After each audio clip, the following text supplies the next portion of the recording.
अस्सलाम वालेकुम my YouTube family. मेरे चैनल पे आपको वेलकम है और आज से हम स्टार्ट कर रहे हैं budget breakfast recipes and one of the most popular breakfast I have ever seen in our life is anda paratha. और ये आपके बिल्कुल बजट में अकॉर्डिंग है। अगर आप लोग जॉबलेस हैं मेरी तरह तो आप लोग ये हर रोज़ भी खाएं तो आप लोगों का बजट आउट नहीं होगा। तो सबसे पहले इसके लिए आपको जितनी वेजिटेबल्स आपके पास मौजूद हैं आपने उनको कट कर लेना है, चॉप कर लेना है। और फिर आपने बेसिक स्पाइसेस जो भी आप अपने डेली लाइफ में यूज़ करते हैं, salt, black pepper, red pepper, turmeric, mix spices, और आपने उन सबको मिक्स कर लेना है। और आपने इसके अंदर लेटर डाउन एग ऐड करना है और आपने इसको मिक्स मिक्स मिक्स करके आपने इसे कर लेना है फ्राई। तो ये बजट रेसिपी बनाने का मकसद यही था, क्योंकि हमें सबको पता है कि बहुत महंगाई हो गई है, हर चीज़ हमारे आउट ऑफ बजट चली गई है। और इस सिलसिले में हम सोशल मीडिया में या डिजिटल मीडिया में हर जगह बहुत एक्सपेंसिव रेसिपीज़ देखते हैं, उन रेसिपीज़ का जो कि एक आम बंदा अफोर्ड नहीं कर सकता। अब आप चीज़ की एग्जांपल लें तो वही एक बहुत एक्सपेंसिव इंग्रेडिएंट है।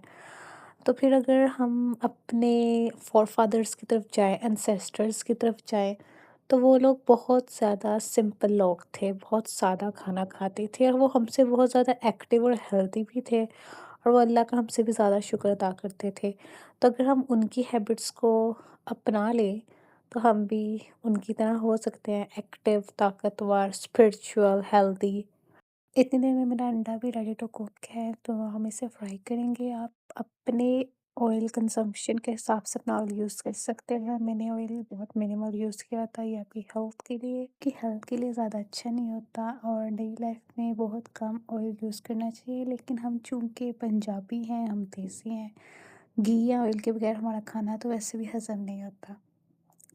तो फिर ऑयल जब थोड़ा-सा गर्म हुआ, मैंने उसके अंदर अपना अंडे का मिक्सचर डाल दिया, जो कि ऑमलेट मिक्सचर था, और उसे कुक करना स्टार्ट कर दिया। थोड़ी देर बाद ये कुक होना स्टार्ट हो गया था। अंडा इज़ बेसिकली सबसे ईज़ी डिश, और कहते हैं फूहड़ से फूहड़ लड़की भी अंडा बना लेती है, क्योंकि अंडा मज़ेदार ही बनता है। अगर आपने 9th-10th की बुक पढ़ी हो तो उसके अंदर ये बड़ा जुमला था। और मैं जॉबलेस एजेंसी के साथ-साथ फूहड़ भी हूँ, तो ये छोटी-मोटी चीज़ें ही मुझे आती है बनानी एज़ सच। सो थोड़ी देर बाद ये कुक होने लग गया था और मैंने इसकी साइड्स चेंज करना शुरू कर दी। नॉर्मली मुझे जो अंडा है वो थोड़ा कीमे-कीमे टाइप वाला पसंद होता है, बिल्कुल वो कीमा टाइप हो जाए। मुझे बिल्कुल वो प्लेन नहीं पसंद, तो मैंने इसको थोड़ी देर बाद तोड़ना शुरू कर दिया था ताकि वो बिल्कुल कीमा बन जाए। इससे हर वेजिटेबल अंडे का अलग से फ्लेवर आता है, जो कि मुझे पर्सनली बहुत पसंद है। आप भी अपनी डाइट, अपनी डेली रूटीन के हिसाब से अपने फूड को स्केड्यूल कर सकते हैं। इस तरह आपको जो फ्रूट है वो आपके बजट में भी रहेगा, आपके आउट ऑफ बजट भी नहीं जाएगा और आपकी हेल्थ भी मैनेज रहेगी। क्योंकि हमारी डेली रूटीन, डेली लाइफ़स्टाइल से हमारी हेल्थ पे भी असर पड़ता है और हमारे फाइनेंसेस पे भी असर पड़ता है। जैसे मैं आगे बात कर रही थी कि पुराने वक़्तों के लोग बहुत सिंपल लाइफ गुज़ारते थे, घर का खाना खाते थे और यूँ वो कर्ज़ों ज के बोझ तले भी नहीं पड़ते थे, और साथ-साथ एक खुशीबाश ज़िंदगी गुज़ारते थे। Rather than us, we are more likely into show off. और फिर कोई नया रेस्टोरेंट खुल जाएगा तो हमने तो भाग-भाग के जाना है, रादर देन कि हम अपने घर में खाना खाएँ, घर वाला खाना खाएँ और एक पीसफुल लाइफ अटेन करें। तो मेरे ख्याल से जेनज़ीज़ में ये बहुत कम है। वो बहुत ज़्यादा शो ऑफ जनरेशन हो गई है और कहीं न कहीं जेनज़ी ही एक वाहद जनरेशन है जो इसको शो ऑफ करती भी है।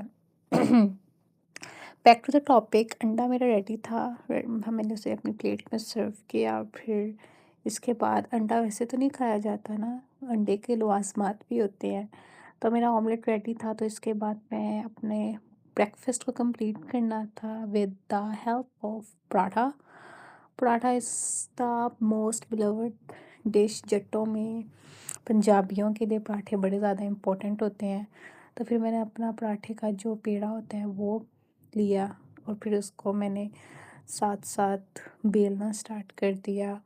इसमें और फिर जब वो बिल गया तो मैंने इसे तवे में डाल लिया। इसका क्लिप मैंने शूट नहीं किया था क्योंकि जो आपको पता है कि जो पराठा है वो दोनों हाथ की पावर से बेलते हैं। तो मेरे पास उस वक़्त एक ही मतलब कि मैं रिकॉर्ड नहीं कर पाई, ज़ाहिर-सी बात है, एक हाथ से नहीं होना था। फिर मैंने उसे तवे में डाला और फिर जब थोड़ा-थोड़ा पकना लग गया तो मैंने उसको फ़ोल्ड कर दी ना उसकी साइड। ये बिल्कुल गोल नहीं बना क्योंकि ज़ाहिर-सी बात है आई एम नॉट परफेक्ट। मेरे ऐसे डींगे-परींगे ही बनते हैं पराठे। तो आप चाहें तो इसके अंदर देसी घी ऐड कर सकते हैं अगर आपके पास अवेलेबल है, क्योंकि मेरे पास अवेलेबल नहीं था तो मैंने बनास्पति घी यूज़ किया है। अगर आपके पास अवेलेबल है तो आप देसी घी ऐड करें, इससे आपका हेल्थ बेनिफिट काफ़ी इम्प्रूव होगा। वो लो कोलेस्ट्रॉल होता है, इसमें थोड़ा हाई कोलेस्ट्रॉल होता है, लेकिन टेस्ट के आगे हम पंजाबी फिर टेस्ट को फिर वैल्यू देते हैं रादर देन हेल्थ को। तो फिर मैंने अपना जो पराठा था वो फ्राई कर लिया, लेकिन एज़ कम्पेयर टू नॉर्मली मैंने घी कम लगाया था। बहुत सारे लोग तो आटा गूँथते हुए भी और पेड़ा बनाते हुए भी घी का यूज़ करते हैं, तो वो मैं नहीं करती क्योंकि मुझे लगता है वो बहुत ज़्यादा हेवी हो जाता होगा। ये भी बहुत हेवी है लेकिन वो भी बहुत हेवी हो जाता है। तो मेरा पराठा ऑलमोस्ट रेडी था, तो मैंने इसकी साइडें चेंज की और आप देख रहे हैं नीचे से कितना क्रिस्पी बना है ना।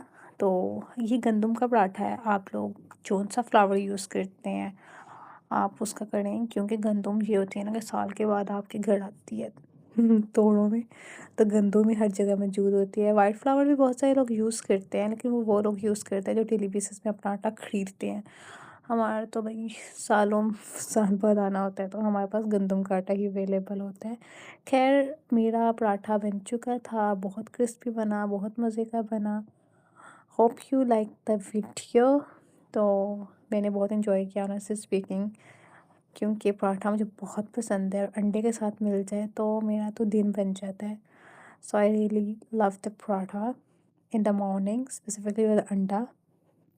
मेरा दिन बन जाता है। Thank you for watching. अल्लाह हाफिज़।